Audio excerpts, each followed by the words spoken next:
Today I've got 10 advanced phrasal verbs for IELTS speaking that will make you stand out from the crowd.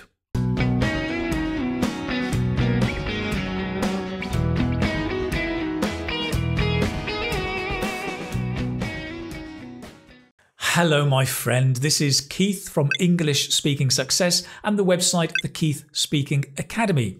Now, phrasal verbs are important in English, in spoken English. They make you sound natural and they are fun to use. If you want to learn more about phrasal verbs, what they are and how to learn them, go and watch this video. But today I'm going to share with you 10 advanced phrasal verbs for different situations in IELTS speaking. Work and study, people, places, events and activities. And what's more, at the end of the video, I will give you a link to the PDF so you can download all of these advanced phrasal verbs. Oh, and there's a bonus. At the very end, I'm also going to tell you my favourite phrasal verb of all time. Let's begin.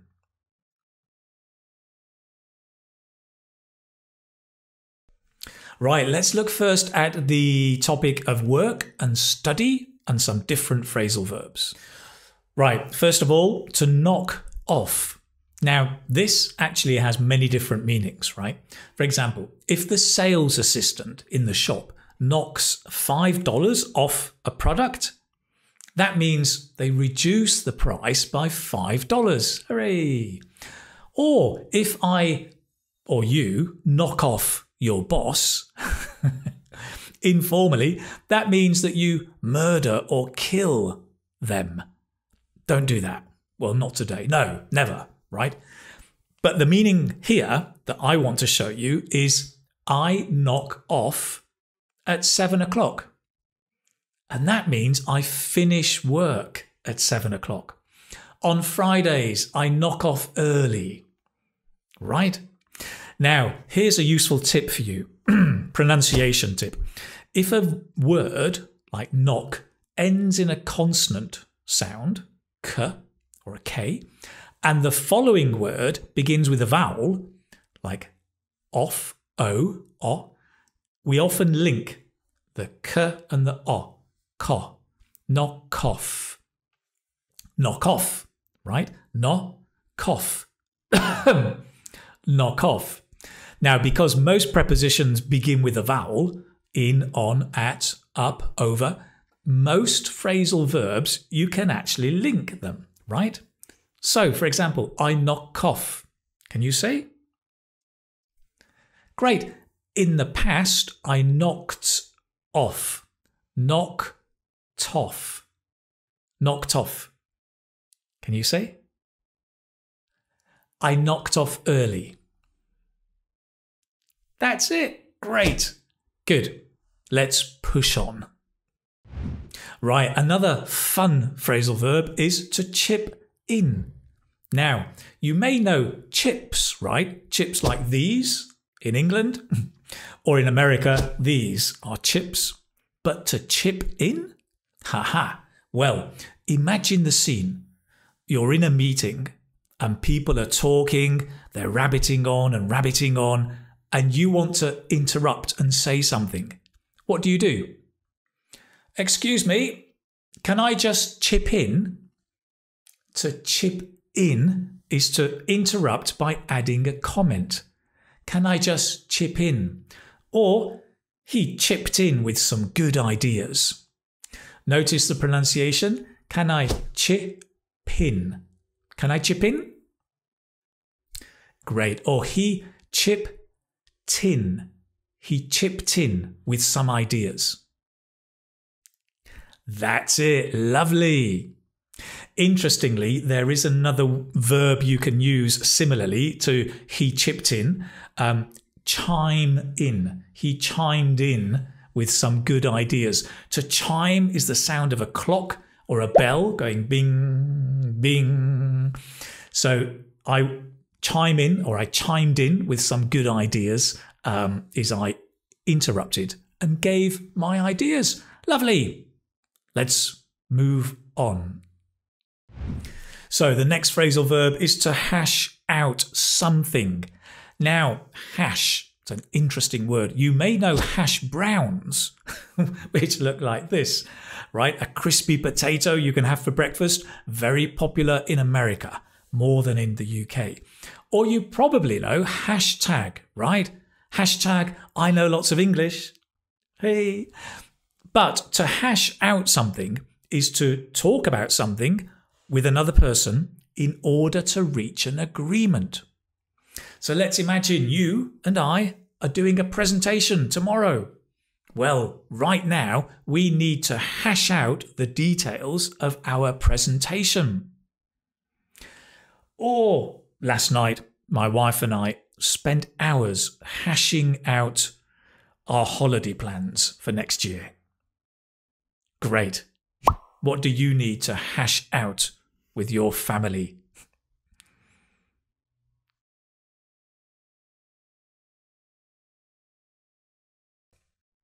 Great. Let's move on to the next topic of people and a couple of phrasal verbs for you here. First of all, to wind somebody up. Now, wind up has many different meanings, right? For example, at the end of my videos, I often say, let's wind up here. So let's wind up means let's finish. However, to wind somebody up means that you annoy somebody, right? For example, so I have this friend, right? And she thinks that teaching is a waste of time. So I disagree, right? And that makes me angry. Whenever we speak about teaching, she winds me up. I don't like talking to her about teaching because she always winds me up. Next phrasal verb, to make someone out. Now, you can also make something out, and maybe that's more common. Where we make something out is to see or hear clearly something, right? So, for example, if I'm looking at your writing and I go, is that a letter E or an A? I can't make it out. I can't make it out. I can't make out your handwriting, right? Or, what did you say? I can't make it out. So if you can't hear or see something clearly, that's to make something out. Make someone out is when you don't understand somebody. Oh, this colleague at work, right? I just don't understand what she's thinking. I can't make her out. I can't make her out. Notice if we have a pronoun instead of the name, pronoun always goes between the verb and the preposition. I can't make her out. I can't make it out. Okay, great. Is there anybody that you just can't make out? Okie dokie. Now, a quick learning tip for you. Okay, when you're learning vocabulary, like phrasal verbs, try and use a picture, something visual to help you remember. Do you remember to hash out something, right? To discuss, to try and agree. You could there think of a hash brown, remember? And you've got a hash brown. Imagine talking to somebody about the hash brown. It's very interesting. Oh, very nice colour. Yes. Would you like half? Yes. Half for you. We agree. Good. We've hashed out the hash brown. So, just take some kind of a picture to try and connect it to the phrasal verb. It's really a useful way to help you remember. Okay. Next, let's talk about places.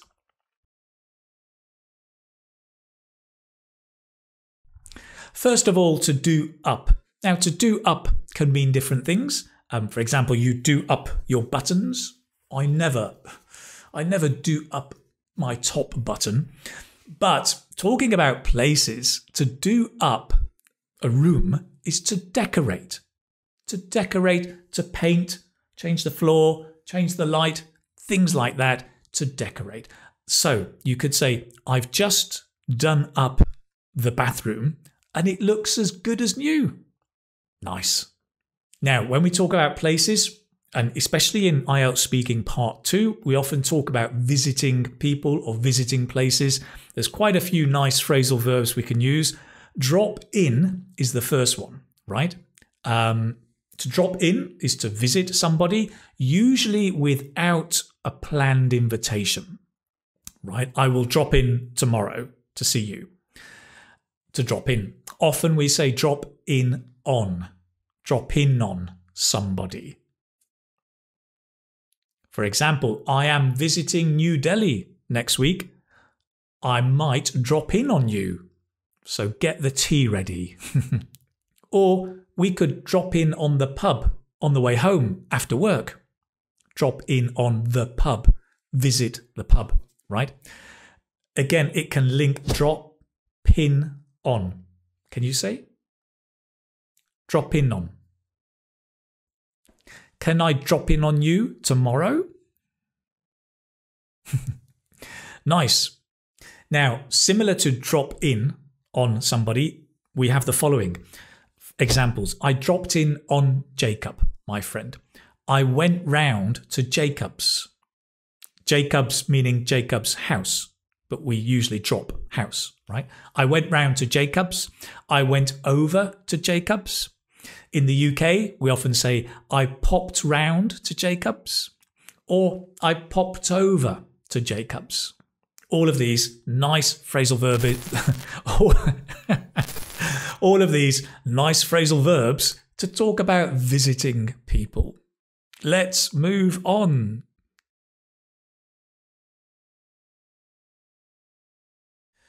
Rightio, let's talk about events.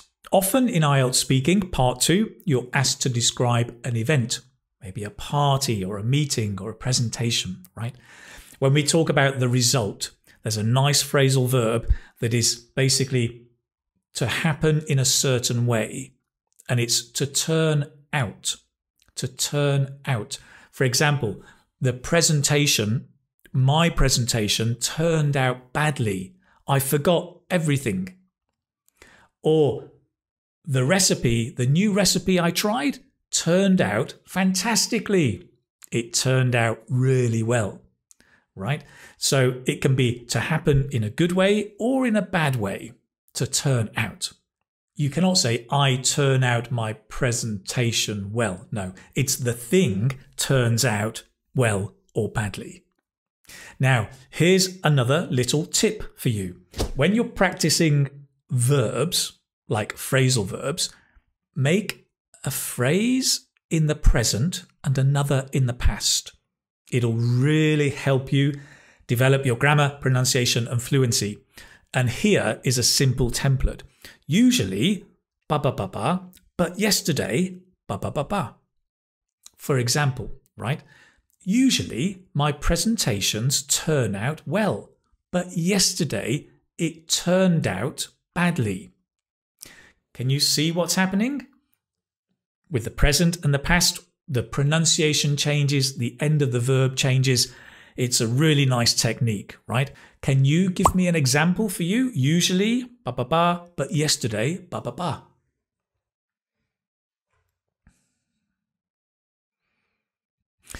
For me, usually my cooking turns out really well, but yesterday it turned out terribly.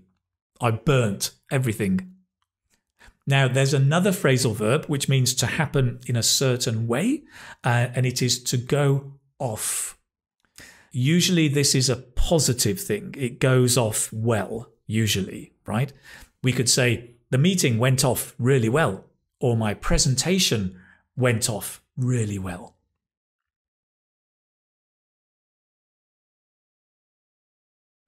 Now, finally, let's move on and talk about activities. Commonly in IELTS speaking, you have to talk about activities like maybe hobbies, for example. Now, you probably know to take up a hobby is to begin or start a hobby. I took up painting last year. But what about to take to a hobby? What does that mean? To take to means that you enjoy it and usually do it well. For example, recently my daughter started Aikido. Aikido is a martial art. She took to it really well. Right? When I was younger, I took up rock climbing and I took to it really quickly. And a final phrasal verb is to show off. To show off is interesting, and it means to do something. When you're good at something, you do it and you try to show other people how good you are at it, but you usually rub them up the wrong way. I mean, you usually annoy them, right? For example, I remember at school, the teacher's pet, the teacher's favourite, right, was always showing off. Ooh, look at me, I'm the best, teacher likes me, right? And that used to rub us up the wrong way. So annoying. Great. That is our last phrasal verb. I think I've given you more than 10, but hey, who's counting? Now, what about, I promised you a bonus, my favourite phrasal verb of all time. Let me tell you.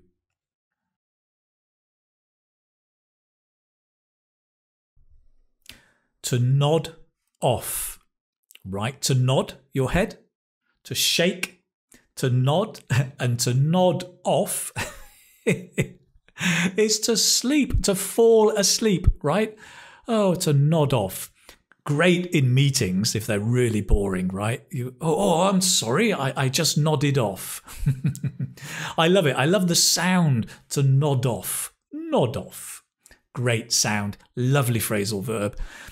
Listen, that's it for today. I hope that you didn't nod off in this video. I hope you enjoyed it. If you liked it, please do subscribe to the channel English Speaking Success. Turn on the notifications so you can find out about upcoming videos to help you with your IELTS speaking. Remember, the secret is in the practice. And if you want the PDF of all of these phrasal verbs so you can practice, just go to the description, click on the link, you can download it for free, start practicing and become a confident speaker of English. That's it for today. I think it's time to wind up because I knock off in a few minutes. Take care, my friend. Bye-bye.